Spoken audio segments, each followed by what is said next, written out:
Dalam kesempatan kali ini, aku akan menyajikan alur film yang pernah populer di tahun 2017 dengan judul A Taxi Driver. Film yang disutradarai oleh Jang Hoon ini berhasil memukau lebih dari 10 juta penonton dengan pendapatan mencapai lebih dari 80 juta dolar. Sebelum memasuki alur, aku akan membawa teman semua dalam sesi di balik film. Let's move. Film A Taxi Driver diangkat dari kisah nyata mengenai pemberontakan Gwangju pada tahun 1980. Sebelum insiden ini, Korea Selatan dipimpin oleh Park Chung-hee selama 18 tahun, sampai banyak protes yang memintanya mundur karena dianggap diktator. Tapi sayangnya, beliau tewas ditembak anak buahnya sendiri. Kemudian digantikan oleh Sakya, yang akhirnya dikudeta oleh Chun Dong-woo. Ini sosok Peter dan Kim sewaktu berkumpul dengan para demonstran. Ada cerita sedih nih, sewaktu pulang ke Jerman, Peter selalu mencari sosok Kim, tapi tidak pernah ketemu. Ternyata, Kim sudah meninggal 4 tahun pasca tragedi Gwangju, dan Peter meninggal setahun sebelum film ini rilis.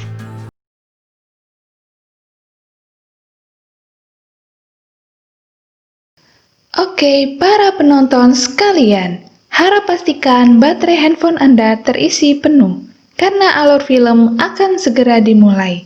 Tak lupa untuk mengingatkan agar Anda semua menonton film ini terlebih dahulu, karena pengalaman menonton film secara utuh adalah momen berharga, apalagi ditemani pacar atau selingkuhan Anda. Eits, tapi jangan ketahuan. Mempersembahkan tempat terbaik yang menyajikan alur singkat film. Klimaks movie. Awal cerita, Pak Kim baru pulang dan melihat anaknya Enjung yang kesakitan, dan ia pun langsung berpikir bahwa anak pemilik kontrakan yang melakukannya. Ternyata malah diingatkan tentang tagihan kontrakan sebesar 100.000 won. Di tempat lain, 19 Mei 1980, Pak Peter yang merupakan jurnalis diminta untuk meliput kejadian di Gwangju. Beralih ke pangkalan taksi, ada yang bercerita dapat penumpang turis dengan tarif 100.000 won tujuan Gwangju. Kebetulan ada Pak Kim, kalian tahu kan yang dia lakukan apa? Tentu saja Pak Kim langsung menjemput turis tersebut. Akhirnya mereka berangkat, pastinya Pak Kim seneng banget dong. Sampai tiba di perbatasan, ternyata banyak tentara militer yang sudah menghadang. Mereka dilarang masuk area Gwangju. Tapi, demi 100.000 won, Pak Kim mencari jalur alternatif. Bingo, tentaranya percaya dong. Bernafas lega, mereka langsung menuju ke Gwangju. Kota sepi, sunyi, hanya spanduk yang berbicara. Sampai taksi mereka dihadang oleh demonstran. Pak Peter pun ikut rombongan demonstran dan Pak Kim diminta untuk membuntunya. Namun, karena merasa dibohongi, Pak Kim putar balik. Tapi niatnya pulang terhalang ketika ada ibu yang meminta tumpangan ke rumah sakit. Dan ini Jusik, mahasiswa yang diminta untuk mendampingi Peter.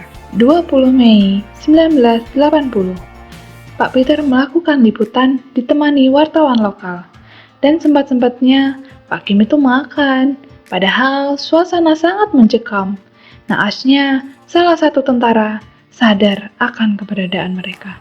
Malam hari menuju pulang ke Seoul, taksi Pak Kim malah mogok.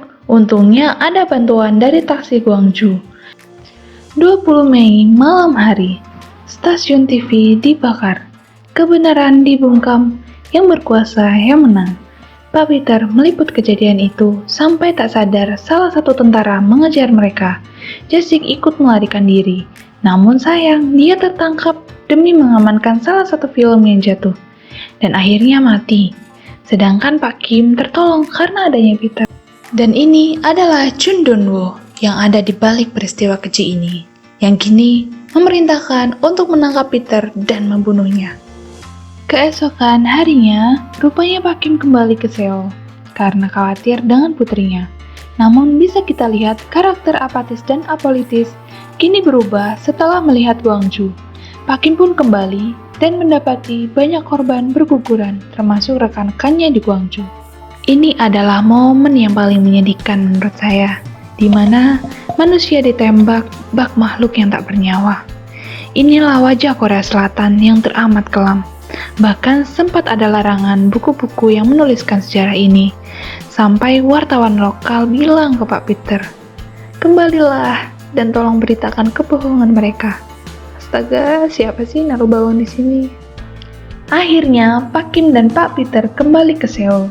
Namun, rekam taksi di Gwangju menyadari ada tentara yang membuntuti mereka. Di tengah jalan, Pak Kim sempat berhenti dan melihat ada bom yang meledak di balik kaca spion. Bisa kita lihat suasana hati Pak Kim sangat hancur, dan Pak Peter tetap menyuruhnya untuk jalan. Nah, tibalah kita di momen yang paling menegangkan, ketika tentara mulai mengejar taksi Pak Kim menggunakan rombongan jeep. Pak Kim sendiri masih mencari jalan keluar menggunakan peta yang diberikan oleh rekan taksi Gwangju. Ternyata juga ada para tentara yang siap menghadang. Untung sebelumnya plat nomor sudah diganti menggunakan plat nomor Gwangju. Tapi tetap aja mereka disuruh keluar dan tentara memeriksa isi mobil. Ternyata si tentara juga memeriksa bagasi mobil. Padahal sudah ditutup dengan oleh-oleh dan kain hitam.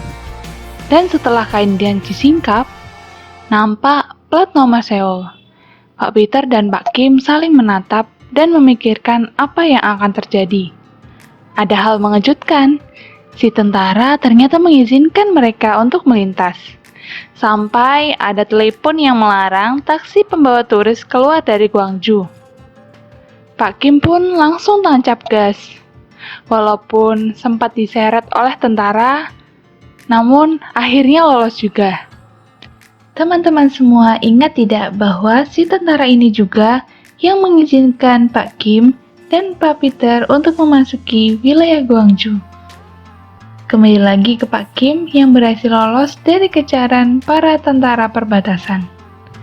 Namun sayangnya, mereka tetap dikejar oleh rombongan jeep yang berisikan tentara dan pastinya siap membunuh mereka.